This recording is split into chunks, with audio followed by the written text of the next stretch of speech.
Hello friends, आज के video में डिस्कस कर रहे हैं कॉम्प्लीमेंट। तो कॉम्प्लीमेंट है क्या?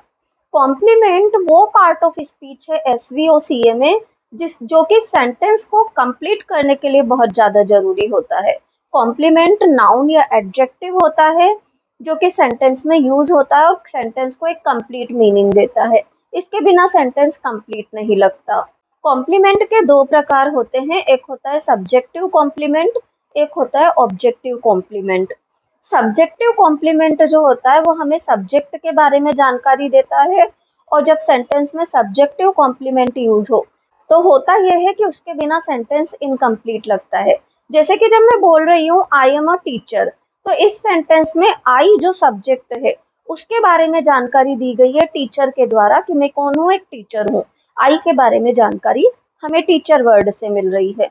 तो ये हुआ सब्जेक्टिव कॉम्प्लीमेंट। टीचर शब्द जो है वो सब्जेक्टिव कॉम्प्लीमेंट हुआ। जब मैं कहती हूँ ही मेड मी फूल, मी जो ऑब्जेक्ट है उसके पीछे एक वर्ड यूज हुआ है, एडजेक्टिव यूज हुआ है फूल। तो ऑब्जेक्ट मी के बाद जो एडजेक्टिव यूज हुआ है फूल, वो ऑब्जेक्टिव कॉम्प्लीमेंट है क्योंकि वो हमें ऑब्जेक्ट के बारे में जानकारी दे रहा है। सब्जेक्टिव कॉम्प्लीमेंट जो होता है वो हमेशा लिंकिंग वर्ब के बाद आता है। जैसे कि आई एम अ टीचर, जो एम लिंकिंग वर्ब है उसके बाद आया है अ टीचर, तो ये है सब्जेक्टिव कॉम्प्लीमेंट। ऑब्जेक्टिव कॉम्प्लीमेंट जो होता है वो डायरेक्ट ऑब्जेक्ट के बाद आता है।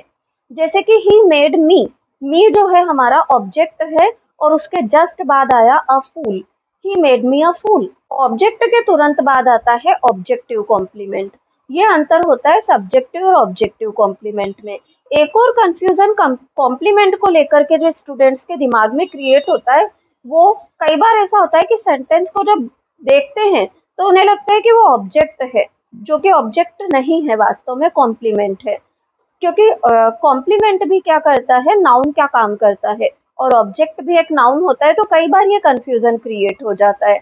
तो इस कंफ्यूजन को दूर करने का सबसे अच्छा तरीका ये है कि अगर आपको कभी भी किसी सेंटेंस में एसवीओसीए डिनोट करना है तो आप क्या करें कि सेंटेंस का पैसिव कंस्ट्रक्शन करें।